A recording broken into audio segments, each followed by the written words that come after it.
Extraordinaire. Il y a une petite... Ah, bonjour, voici une jeune fille qui nous rejoint. Bonjour, en plus fort. Ah. Ça va sinon vous? Bon. Alors je sais pas ce qu'on doit faire en fait. En presse, faites du bruit. Et donc on doit chanter, c'est ça? On n'est pas sur la bonne scène là. Alors si on doit chanter, du coup Fred a répété une chanson. Et ils sont pas au courant encore, ils l'ont pas encore entendu dans la série. Hop, direct des spoilers. Allez hop, on y va. Alors, une prochaine convention. Voilà, exactement. La prochaine convention, en fait, c'est vrai qu'on pourrait faire un concert, puisqu'on peut dire déjà que dans la saison qui viendra, il y aura de la chanson et de la musique, hein, quand même. Ouais, beaucoup. Mais si on les chantait, ce serait des spoils. Ouais, Ce serait mal. c'est ça. Alors, Bon, alors, je sais pas qu'est-ce qu'on fait. Est-ce que vous voulez nous poser des questions et puis on voit comment on enquille, comment on raconte des choses ou pas ça vous dit? Vous avez des questions à poser? C'est vrai que nous on est un peu rouillés là, je suppose que c'est comme vous, ça fait 2 ans qu'on n'est pas sorti de chez nous, on redécouvre un petit peu la civilisation. Ah oui. Donc c'est... Ah, il y a une question au fond, vas-y. Ah. Vas-y. Attends, je vais faire Michel Drucker. T'en rêvais, hein? Allez, faire ça avant qu'il meure. Pardon, j'arrive. Alors, première question, mais je sais vraiment que vous ne pourrez pas y répondre, c'est qu'on attend toujours cet épisode 5, cet épisode 9 de la saison 4. Merci, je reprends le micro. Il n'y a pas de réponse à cette question-là. Nous aussi. Nous aussi. C'est parce que, il faut que, tu sais, c'est comme la pâte à modeler, il faut bien modeler le truc, tout ça, c'est en 3D, c'est encore plus à modeler. Merci.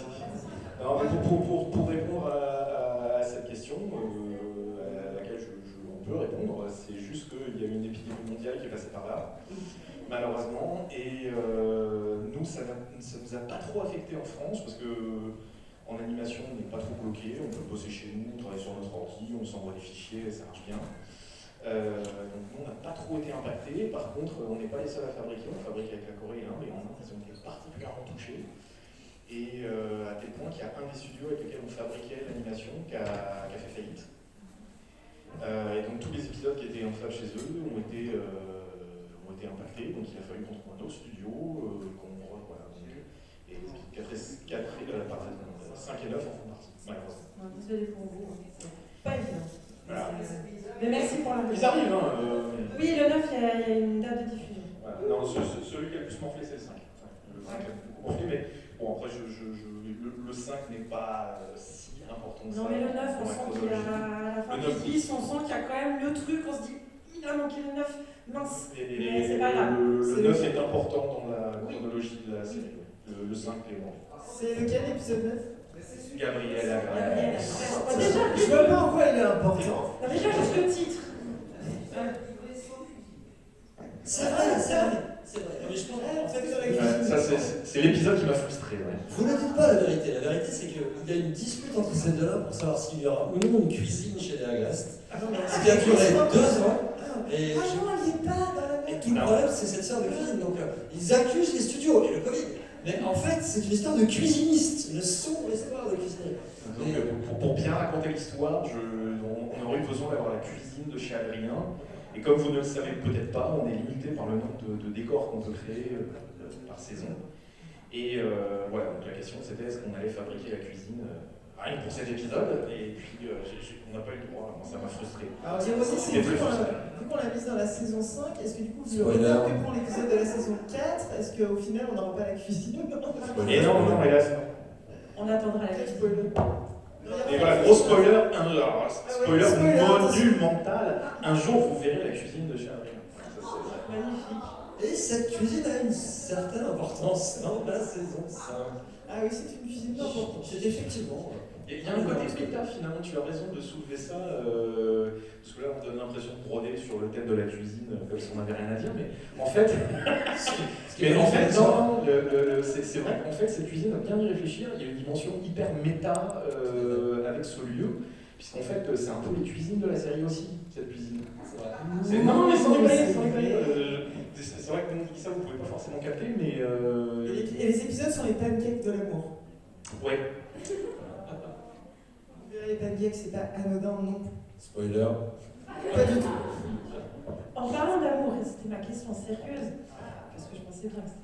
Voilà, Toujours la question la plus sérieuse. Mais c'est une question qui me tarde un moment, et je me dis, est-ce que, quand vous avez créé la série, l'intrigue principale, qui est l'identité de Ladybug, Shadowheart, Stash, Marinette, Adrien, est-ce que vous savez comment ils vont connaître leur identité, ou c'est quelque chose qui n'est pas encore décidé, vous laissez le temps, ou c'est vraiment quelque chose qui a été décidé depuis le départ? Vous savez où vous allez aller à ce niveau-là? Oui, on sait tout à fait comment ça va se passer. D'accord.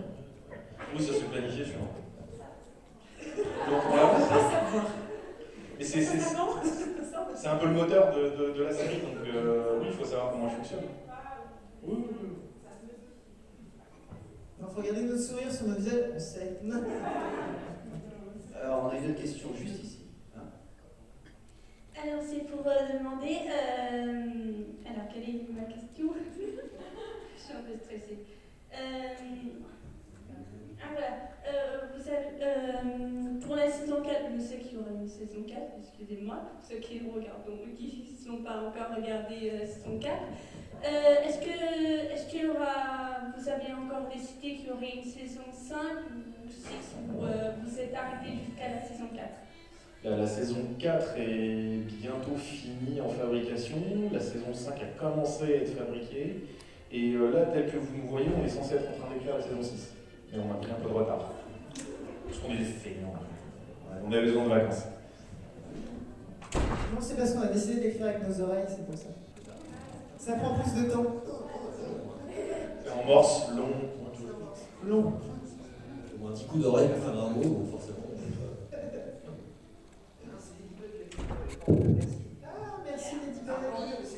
C'est pas passer les micros aux gens qui posent leurs questions. Est-ce que tu peux le faire en sautant comme ça? Il y a une question là-bas avec le monsieur chapeau Pokémon. Pour la sécurité, je ne peux pas le faire, mais. On ne pas inviter les enfants à refaire ça chez eux. Ladybug ne sautera pas pour apporter le micro. Merci. Alors, j'aurais deux questions.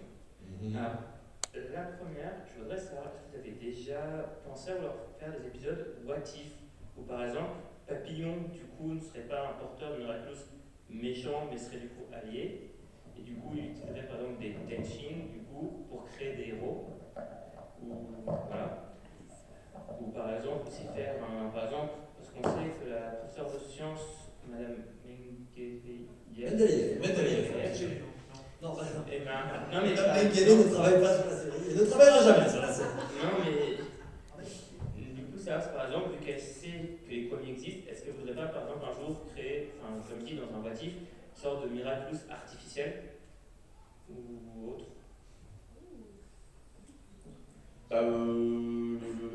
Si, des what if, mais t'en as déjà des what if, un petit peu dans la série Chat-Blanc, il y a un what if.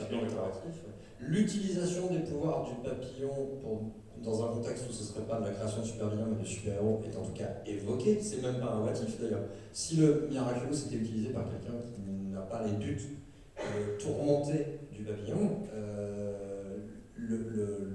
le personnage serait très différent et l'utilisation de ses pouvoirs serait positive. Donc c'est finalement pas vraiment un what if. Il est d'ailleurs possible que ça se produise dans les épisodes. Peut-être what if. Un coup mensonge. Deux coups vérité. Quelque part, ouais. Oui, il y a un autre épisode qui n'est pas encore passé. Qui sera pour mon anniversaire. Rendez-vous le 7 novembre. Et après du coup ma deuxième question c'est juste pour ça, comme ça, c'est que en fait dans la version française, quand un porteur de Miraculous se transforme, pourtant le nom du comic plus transformement. Alors qu'en version anglaise par exemple, c'est toujours une phrase catchy, genre par exemple, je sais pas, genre Noro Darkwing Rise, par exemple, de juste Noro transformement en VF. Est-ce que c'est un choix au niveau scénario ou autre ou... Mon micro est en panne, je ne peux pas répondre. C'est tout simplement parce que l'anglais permet de faire des trucs très catchy en très peu de syllabes. Et on a essayé de trouver l'équivalent en français et ça marchait pas. Voilà, c'était donc. Voilà, Le français est plus gourmand en je veux dire, va traduire Spotson, quoi. T'as droit à 2 syllabes, trouve un truc en français qui permet de raconter l'équivalent. Que les ailes de la nuit se déploient autour de moi. Hop, Et ça nous mange 3 minutes d'épisode à chaque fois, et du coup, on peut plus écrire d'histoire. Donc, du coup, on peut plus. Sans compter la difficulté à traduire. Rentrez les griffes. Ouais, c'est pas hyper ça. Sponsor. J'ai des boutons. Soigne ton acné, chérie, je sais pas. C'était mieux. En 2 mots, c'est point noir. Point noir. Ouais, Point noir. C'est pas glamour. Nettoyage facial. En même temps. Donc voilà pourquoi les phrases catchy anglaises fonctionnent en anglais. C'est pour ça que l'Angleterre a le rock'n'roll et nous du bon fromage.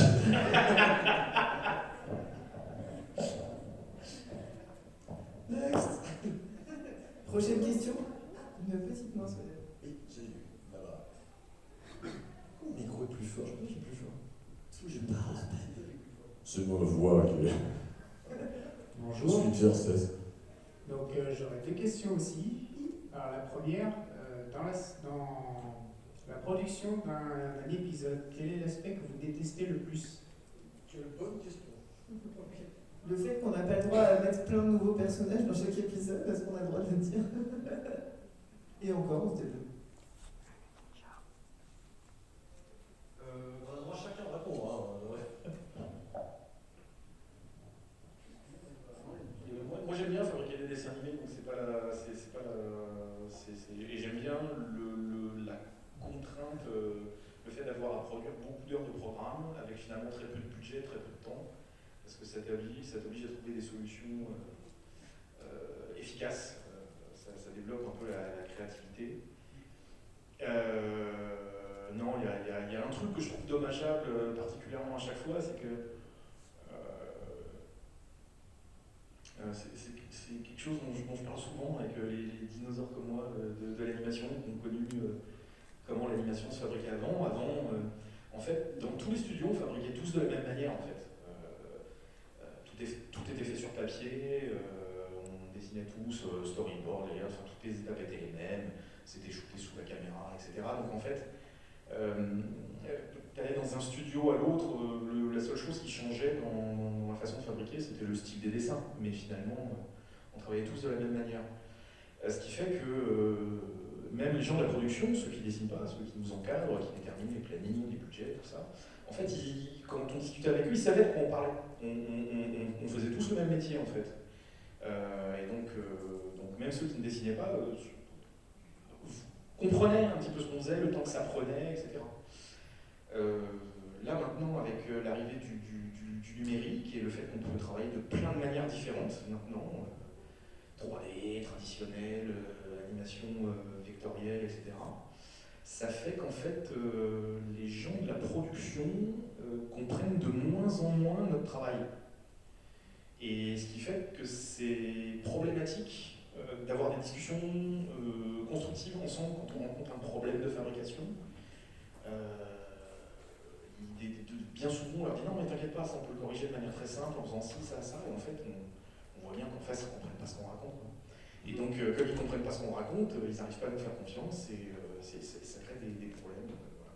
Donc, si tu veux, je pourrais dire c'est chiant parce qu'on n'a pas le temps pour finir les épisodes comme on voudrait, je te dirais non, c'est pas tant ça le problème en série que les difficultés de communication grandissantes entre les différents départements, cette difficulté de communication provient de la difficulté technique croissante dans les façons de fabriquer.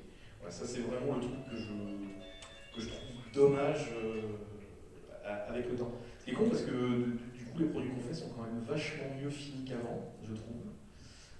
Mais c'est fabriqué avec beaucoup plus de douleur.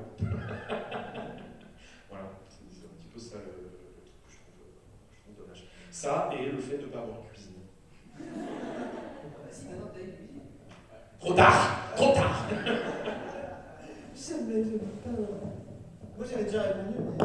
Quelque chose à ajouter, cher confrère? Parfait. Ok, écoute, voilà. Ah, moi je rajoute un truc alors, c'est personne rajoute. Plus de communication et plus d'amour, plus de pognon, ça pourrait aider Moi je aussi. trouve ça nul que les épisodes durent que 22 minutes à chaque fois. Mais oui, tu as parfaitement raison. Mais tu as parfaitement raison. Ça, c'est Pourquoi bien. est-ce qu'on fait pas des épisodes de 37, 38 Non, voilà. On s'écrit les histoires de la longueur. Voilà. Ça, t'as raison. Il faudrait qu'on ait des épisodes de 40 minutes et pas des épisodes de 20 minutes. Merci. Ça, t'as tout à fait raison. Si ou même qu'on soit, par exemple, comme les séries live ou par exemple sur il y a des chaînes comme HBO, etc., où ils vont pas dire oh là là, si ça fait pas 42 minutes, c'est pas grave. Nous, souvent, non, mais par contre, là, c'est pour ça que je crois qu'on l'a un peu fait. Oui, il y en a certains ces derniers temps qui ont tendance à dépasser un peu, mais effectivement, on est toujours contraint à ce 21 minutes 30, etc. Une petite quinzaine de minutes en plus. Ouais, franchement, selon l'histoire qu'on raconte, c'est vrai qu'il y a des fois où on s'est vachement censuré, on a été obligé d'aller vite, de raccourcir des moments émotionnels, ce qui était vraiment, c'est une marque de fabrique aussi, prendre son temps pour que les personnages vivent leurs émotions correctement. Oui, le temps, c'est très juste, très juste. Ça s'est vu particulièrement sur New York, on avait écrit un truc qui aurait tenu en facilement 1h30, 2 heures. C'était une saga, on avait que faire 3 semaines de diffusion. Finalement, on a eu que 52 minutes, donc il y a énormément de choses qu'on a dû couper, c'est très dommage. Très dommage. Je sais pas, peut-être qu'un jour je mettrai les animatiques en ligne pour que vous voyez ce qui a été coupé, ça peut être sympa. Olivier, sur le New York, c'est caractéristique. Sur certains épisodes de la S4 aussi, je trouve qu'il y était vraiment où les épisodes deviennent très denses. Et enfin, ça aurait été dense, mais encore plus dense. C'est vrai qu'on aurait aimé pouvoir bouger le standard. Donc voilà, plus d'amour, plus de temps. D'argent, Plus de personnel, plus de cuisine. plus de cuisine. Beaucoup de pancakes. Voilà pour nos frustrations. On avait dit qu'on n'en avait pas et finalement, on a quand même une sacrée liste. Signer les auteurs frustrés. Et donc, deuxième question, vous écrivez à plusieurs, mais quel épisode a demandé le plus de temps d'écriture et combien de temps? D'une seule voix, nous allons répondre Chat Blanc. Chat Blanc, ouais. On a un an d'écriture, non? 2 ans. On l'avait écrit pour la saison 2 à la base. Chat Blanc était au départ un épisode de la saison 2. Il a été, avec beaucoup de clairvoyance, totalement refusé par les chaînes de télévision en disant « Nous vivants, vous ne diffuserez pas ça ». Et comme on n'est pas obéissant, on l'a fait quand même. D'ailleurs, pour être tout à fait honnête, on a fini par le faire accepter. Tu l'as fait accepter. Et nous avons décidé de le réécrire parce que la première fin de Chat Blanc était trop triste. On aboutissait à une fin qui était logique et cohérente, mais qui donnait l'impression que nous avions tué l'héroïne de la série et que c'est une sorte de fantôme qui allait désormais la remplacer. Et on n'arrivait pas à se dire qu'on pouvait valider cette fin. En fait l'épisode était plutôt vu, enfin, vous voyez comment on construit Chat Blanc, c'est-à-dire qu'il y a la Ladybug qu'on connaît qui est envoyée dans un futur où elle voit qu'en fait Chat Blanc a tout détruit, dont elle-même. Et en fait, la première version qu'on a écrite était plus vécue du côté de la Ladybug qui finit par se faire tuer par Chat Blanc. Et voilà, donc c'est je caricature, hein, c'était à peu près le principe. C'était très intense émotionnellement. C'était encore plus sombre que celui-ci qui va me très sombre. Mais c'est vrai que du coup, on s'attachait à cette Ladybug qui finalement disparaissait et on restait avec la Ladybug mais qui est censée être la vraie Ladybug. Mais du coup, on n'avait plus l'impression que c'était la vraie Ladybug, même si c'était vrai. Enfin, je sais pas si je suis très clair. Mais on vivait l'histoire du point de vue de celle qui s'efface, ouais. Ça a donné l'impression que celle qui reste n'est pas la vraie. C'est ça. Et ça donnait l'impression de la mort. Quoi. Enfin, l'épisode était trop sombre. Alors, il n'est pas hyper joyeux, effectivement, mais ça nous a demandé beaucoup de travail de trouver une forme qui permettait de faire voyager les personnages très loin dans l'ombre, mais de les ramener dans la lumière à la fin de l'histoire et de retrouver la scène. Et ça a pris beaucoup de temps aussi, parce que, en fait, pour que l'épisode fonctionne, on a été obligé d'écrire l'intégralité de ce qui se passe. Qui n'est pas montré dans l'épisode. Ça dure 4 heures. C'est montré à travers quelques images, on voit que la Marinette Adrien sort du cinoche avec les journalistes qui sont là, chic, machin. Donc en fait, ce que vivent Adrien et Marinette une fois qu'ils ont découvert leurs identités secrètes respectives, c'est quasiment pas montré. Mais pour que vous trouviez ça crédible, même si on montrait que quelques images, nous on s'est forcé à l'écrire in extenso pour que ça semble vrai. Et je crois que c'était 2 Ça, semaines c'est de une chose travail. qu'on peut oublier parce qu'il y avait Il y avait une scène qu'on aimait- C'était une saga dans la saga. Ouais, il y avait une scène qu'on aimait bien, je me rappelle, avec Tiki et Plag qui étaient présents dans la pièce avec Marinette et Adrien. Elle a été super cette scène. Il y avait vraiment des scènes qui nous ont un peu. Ça nous a arraché le cœur de ne pas les mettre dans l'épisode final, mais c'était ça aussi la différence, tu as raison, entre la première version, on s'était auto-dévalidé, et la seconde, c'est qu'aussi on s'est rendu compte qu'on écrivait des flashbacks en se disant tiens, il se passerait ça. Mais comme on n'avait pas écrit tous les événements les uns à la suite des autres, c'était pas vraiment très juste. Et on se rend toujours compte que quand on écrit vraiment les histoires du début jusqu'à la fin, les personnages, des fois, prennent des décisions émotionnellement qui sont différentes de celles que nous, on aurait envie en tant qu'auteur de prendre. Voilà, c'est vraiment suivre les personnages et être honnête avec eux. C'est ce qu'on essaie toujours de faire quand on écrit. Et on est très vigilants les uns envers les autres sur ça, sur être honnête sur les émotions des personnages dans la série pour que voilà, vous vibriez avec eux et que tout ça ait l'air d'être réel. Mais ça l'est pour nous. Et étonnamment, on parlait de la contrainte de temps par épisode, on a que 20 minutes. C'est vrai que l'histoire était tellement riche qu'on aurait aimé avoir un double épisode sur celui-là, mais finalement on n'a pas pu. On en a discuté avec le chef de télé et puis ce n'était pas possible.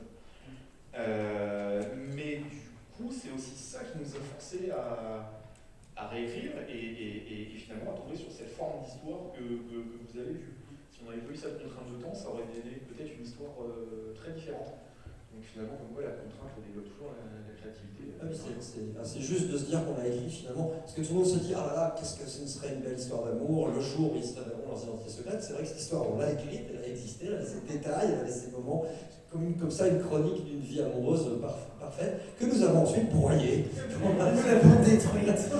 pour que le cadre de l'épisode écrase en fait quoi. Et c'est assez juste de se dire c'est une tragédie. Qu'est-ce que c'est pas déjà? Une tragédie, c'est l'ombre portée d'un bonheur trop grand qu'on ne peut pas voir. Bah, c'est ça. Chapeau, c'est ça. C'est un bonheur qu'on ne peut pas voir. Parce qu'autrement, la série serait finie. Voilà, donc c'est l'épisode qui a demandé le plus de boulot. En termes de temps, de conception, je pense, et de réflexion sur les personnages. Voilà. Plein de questions en première.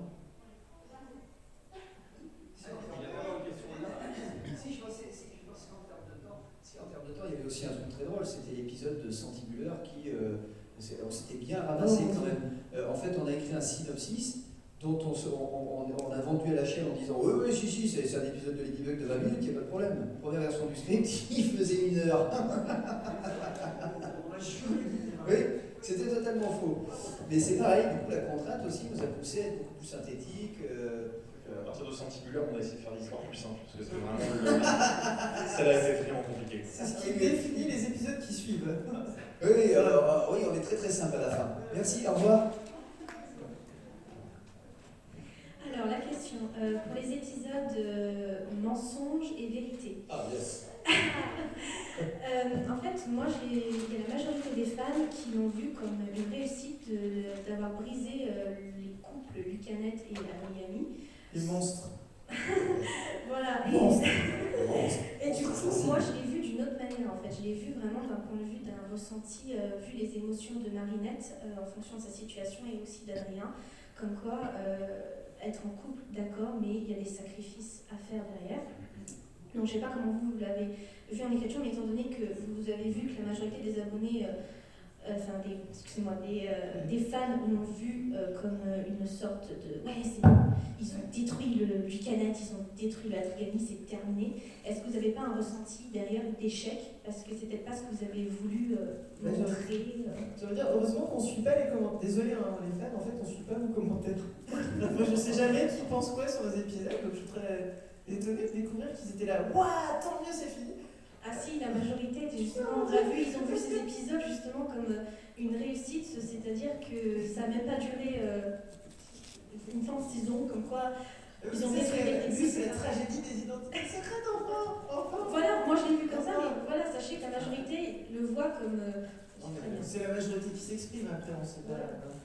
Mais pour vous dire, enfin, comme vous savez, on brainstorm tous les épisodes ensemble.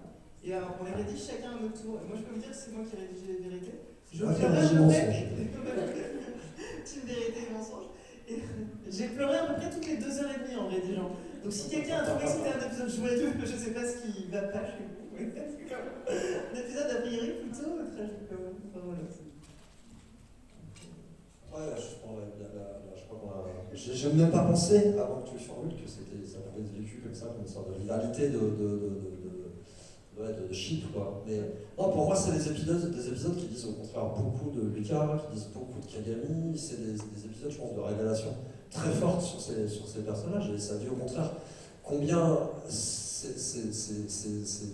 amours contrariés sont fondamentaux pour la construction des personnages, y compris Marinette et Adrien. Je veux dire, je pense que c'est important pour nous d'être, je crois, critique aussi sur les projections qu'on peut avoir sur la notion de couple éternel, de couple idéal, de couple tout court. On raconte l'histoire de gens très jeunes, en construction, qui se cherchent, et qui, voilà, c'est pas parce que ces couples se sont faits rapidement qu'ils sont pas fondamentalement importants. Et je pense qu'après, les amitiés aussi qui en résultent, les complicités qui vont rester éternelles, quoi. Et dans la suite de la série, les liens entre les personnages restent super forts. Et pour moi, Vérité et mensonge disent surtout beaucoup de ces liens-là.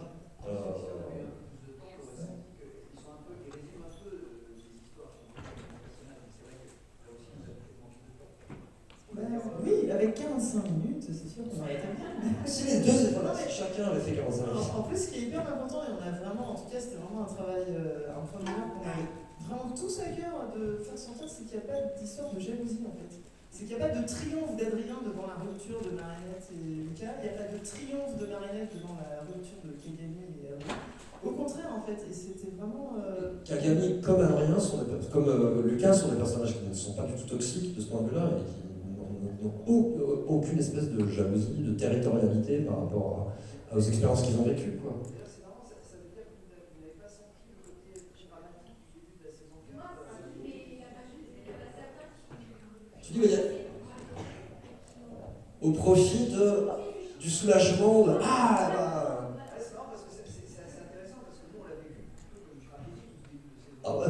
Ouais, mais c'est parce que nous on est en empathie totale avec les personnages, on fait pas de différence entre les personnages et notre vraie vie en fait, c'est ça le secret. C'est pour ça que vous avez aussi des épisodes comme La Bande des Secrets, Pont 72, il y a vraiment pris le temps de. Tu sais, ça dépend. Moi, c'est un truc que j'ai découvert aussi avec le fandom et tout comme ça. Il y a certaines personnes qui lisent vraiment les épisodes selon des grilles de lecture qui se sont prédéfinies eux-mêmes.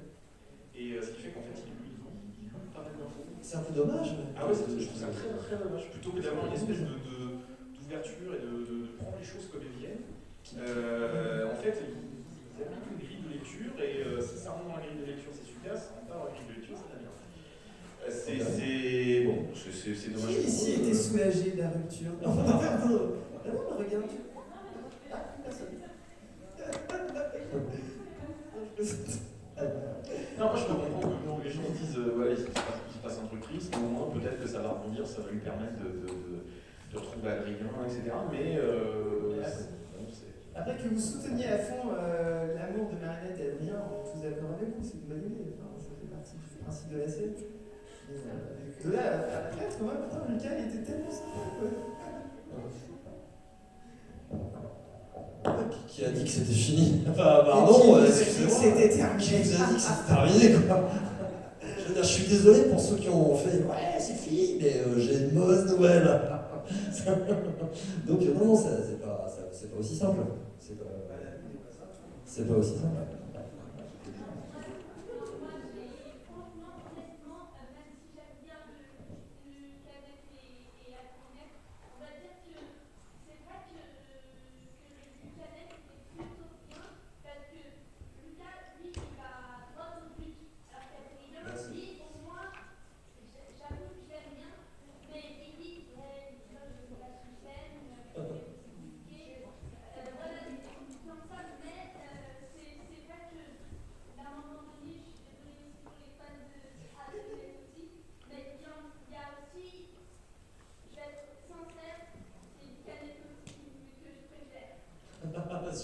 C'est pas grave. En fait, il n'y a pas de concurrence pour nous entre les personnages, donc toutes les histoires d'amour, on les soutient. On aime bien tous.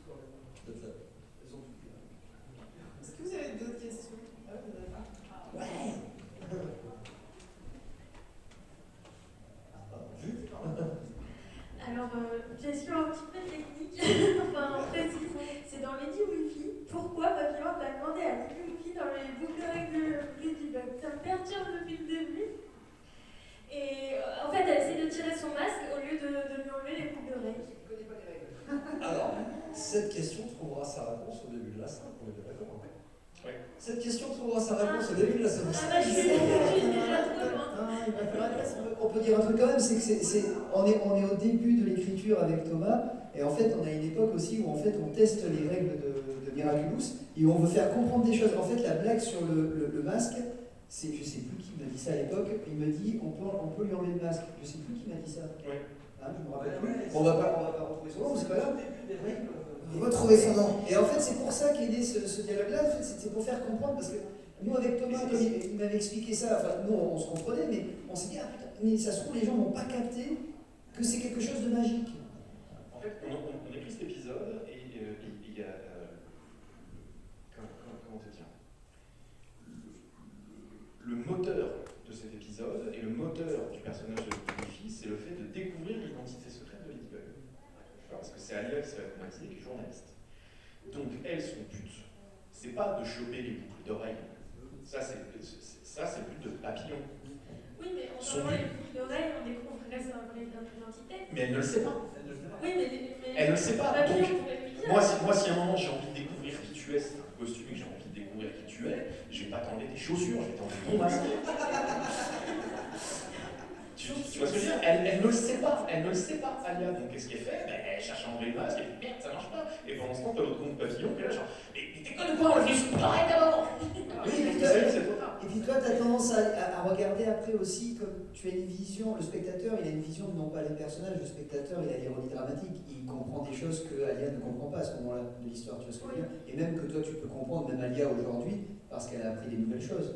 Mais le spectateur, non. Et donc nous, du coup, à cette époque-là, comme on écrit de façon chronologique, ben, on en est là en termes d'information, donc elle ne le sait pas. On a besoin de vous montrer que, à ce moment-là, on a besoin de vous montrer que, attention, le masque, ça s'enlève pas comme ça, les costumes, c'est pas des costumes en tissu, machin, c'est des costumes magiques, donc on a besoin de véhiculer cette information, et c'est comme ça que vous passez ce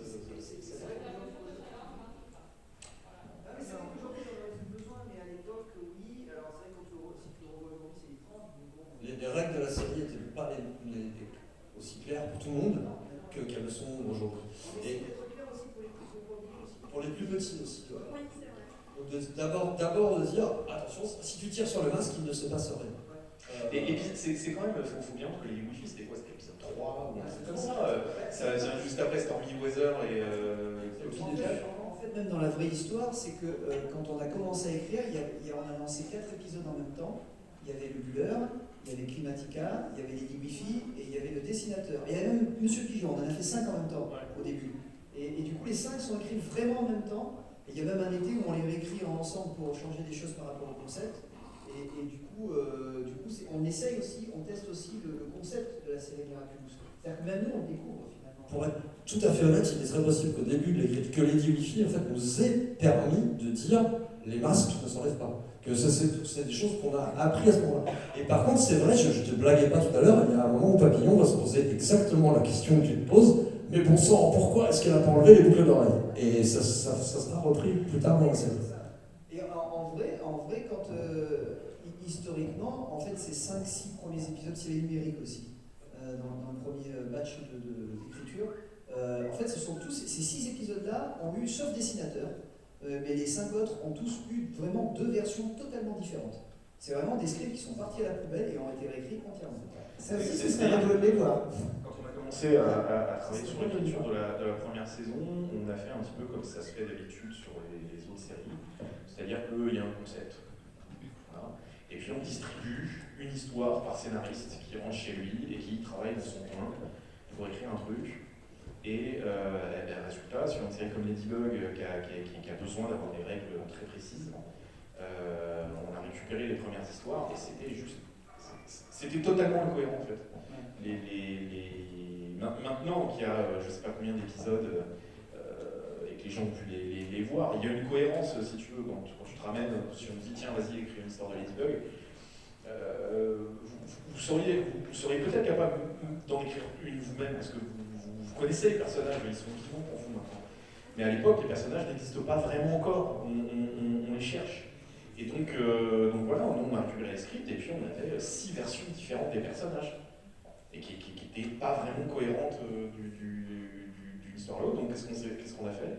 Avec Seth, on a repris toutes ces premières histoires, on les a réécrites pour leur donner une cohérence, et c'est ça qui a servi de modèle à tout le reste.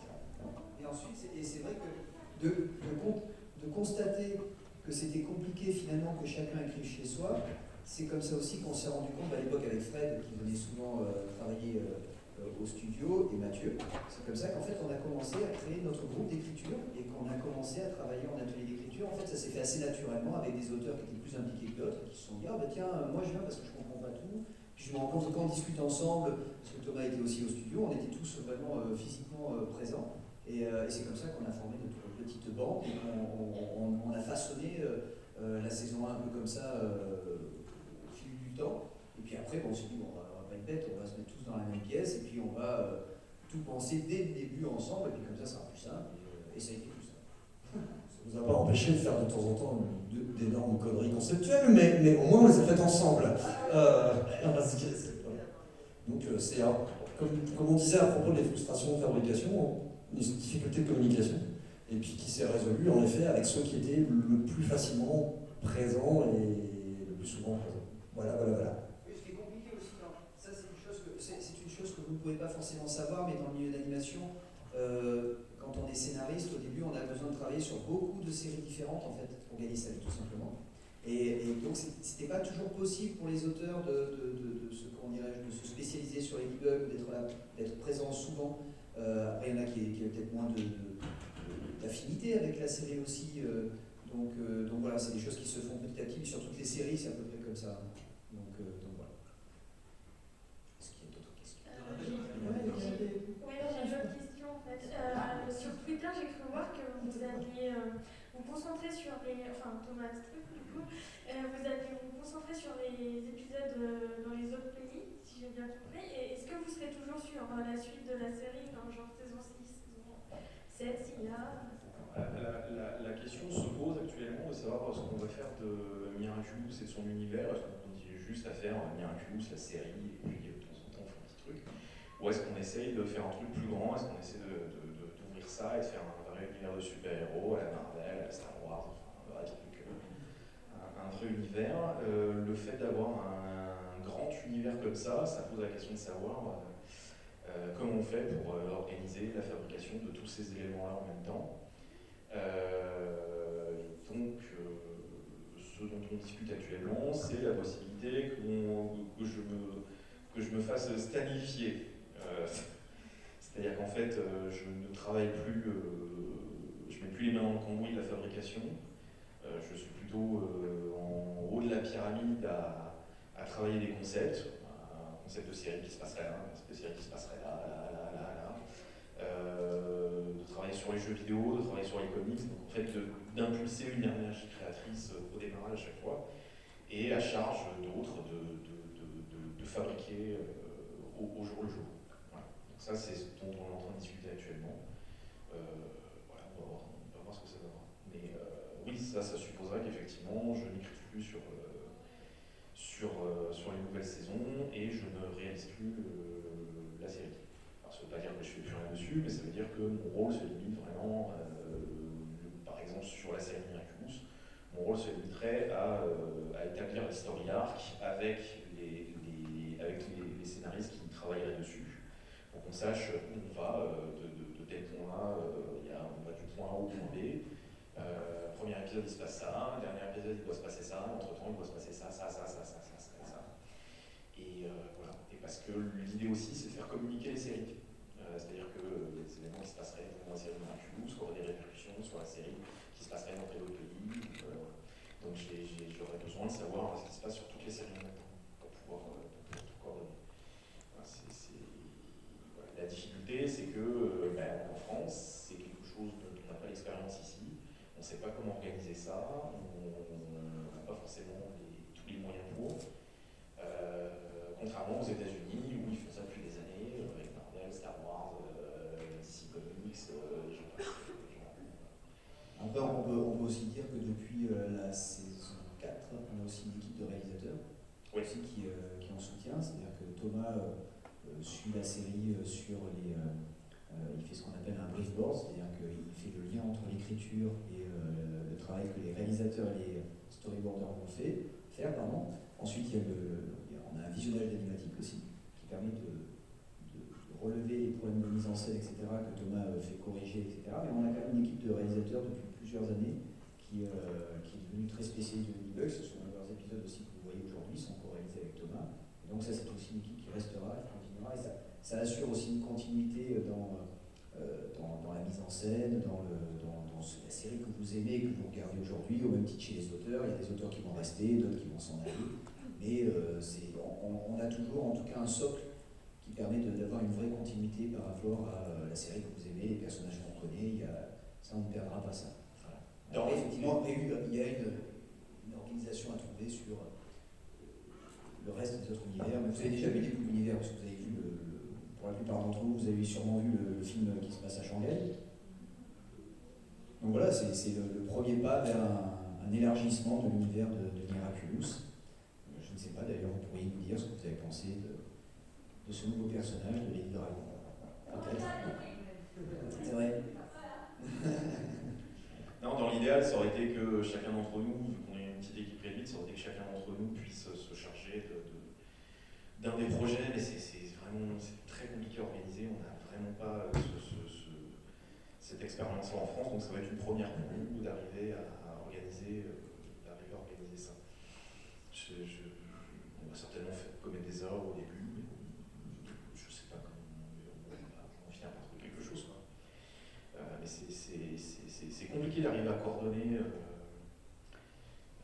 autant de séries en même temps, autant de projets en même temps sur un seul univers, alors qu'en France on a plutôt l'habitude de faire des trucs.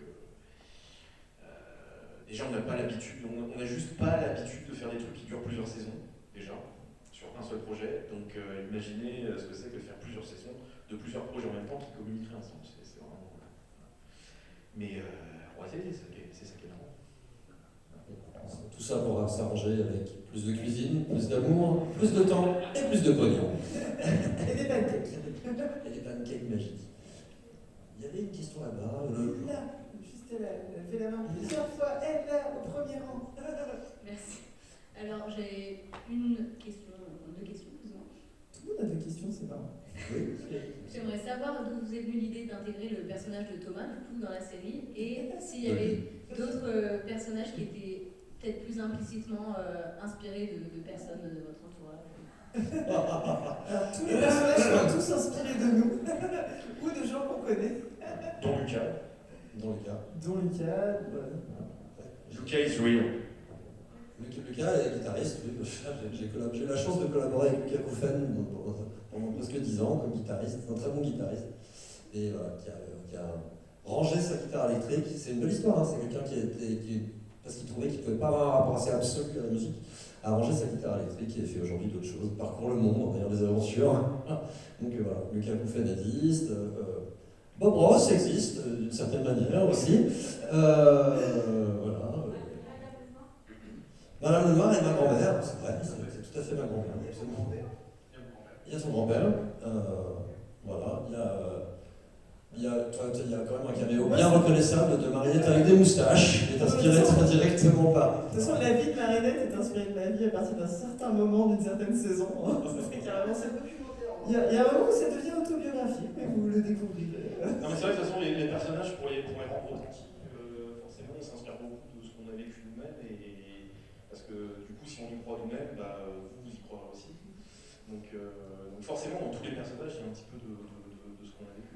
Ouais, mais la salle d'écriture de Miraculous, depuis la saison 2 en tout cas, est un espace assez impudique d'échanges, d'expériences et Et Mélanie, c'est même exactement en ce moment où se trouve Lila.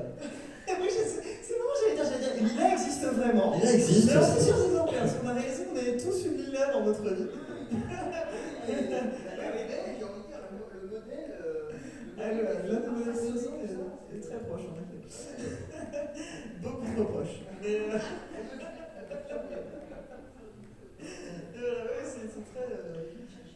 Non, après, concernant le personnage, mon personnage dans le dessin animé, c'est juste qu'en fait tout est parti du fait qu'il y avait ce petit essai d'animation d'animation qui avait été faite par Toei en 2D, et on s'est dit, tiens, ça serait quand même con de pas utiliser ce truc-là. Comme on pourrait faire, on s'est dit, tiens, c'est l'histoire d'un dessin animé qui est fait à partir de Ladybug, il faudrait un réalisateur de dessin animé, et là tout le monde se tourne vers moi et me regarde. Et on se dit, tiens, ouais, allez, on va faire un caméo à la Hitchcock, et puis voilà, c'est aussi bête que ça. Hein, oui, je crois me souvenir, en plus, enfin je sais pas si on a le droit de le dire, il y avait une petite partie autobiographique aussi, c'était un moment où gérer les retours des chaînes de télé, tout ça, c'était un peu... on s'est fait plaisir avec toute la vie qu'on avait, enfin on travaille tous dans le dessin animé depuis longtemps, et des fois le rapport qu'on a avec les gens qui critiquent, mais qui connaissent pas, enfin, on s'est fait un peu plaisir là-dessus, il y avait un côté très, je me souviens, et c'est aussi pour ça qu'on t'a plu, parce qu'il y avait un côté très... voilà. C'était très méta, on parlait déjà de vie. C'est-à-dire qu'à l'époque, on écrit l'histoire, du coup, on se demande aussi, mais tiens, pourquoi le personnage sera automatisé? Parce qu'il faut trouver la raison pour à chaque fois ce truc. Et du coup, ce qui est revenu, c'était cette espèce de truc. Les gens ne savent pas ce que c'est qu'un réalisateur en animation, ils ne savent pas à quoi ça sert en fait. C'est mais alors, c'est toi qui fais tous les dessins? Non. C'est toi qui écris toutes les histoires? Non plus. Mais qu'est-ce que tu fais alors? C'est la même chose. C'est la même chose que le chef d'orchestre quand vous allez voir un concert. C'est un mec qui monte sur une caisse, il est une baguette et puis il fait des gestes comme ça, et puis il dit bah ouais, mais ça fait pas de musique, il est nul, il sert à rien. Il sert à rien avec son petit bâton. Tous les mecs là qui sont dans la fosse avec leur instrument, c'est tous des génies, ils connaissent leur boulot, donc ils ont besoin de personne, tu vois. Et puis en fait, bah non, si le couillon sur sa caisse, il est pas là, en fait, c'est juste une cacophonie. Et en fait, ça répondait à plein de questionnements. Moi, c'est à l'époque où je fais aussi les premières conventions, et on m'oblige à expliquer ce que c'est qu'être réalisateur. Et forcément, personne ne comprend, parce que c'est très abstrait, finalement, quelque part, c'est un rôle de management. Voilà. Et ça répond aussi à des questionnements en interne ou à la production. On me dit aussi, mais ça, pourquoi tu t'en occupes? Je dis, parce que. On me dit par exemple, mais pourquoi tu veux aller à l'enregistrement des voix? Je dis, parce qu'il faut diriger les comédiens. Mais pourquoi tu veux diriger les comédiens? Ils connaissent leur boulot, c'est eux qui jouent, donc laisse-les faire. Je dis, non, si je suis pas là pour leur expliquer l'histoire, ils vont pas forcément bien jouer. Et il y a beaucoup de gens dans les équipes de production qui comprennent pas ça, en fait. Voilà, donc donc finalement tout est parti de ça, un personnage qui du coup se rend compte qu'autour de lui, les gens ne comprennent pas ce qu'il fait. Est-ce qu'on peut s'arrêter là? Bon. Ah bah si vous nous obligez, oui. Ah bah oui, bien sûr. Éventuellement, on peut terminer sur une dernière question. Allez, une dernière question. J'ai une question, c'est au sujet des personnes miraculeuses. J'aimerais savoir, c'est la même question pour la poser. Est-ce qu'il y aurait de nouveaux personnages? Et pour les Koami, est-ce qu'il y aurait des nouveaux porteurs?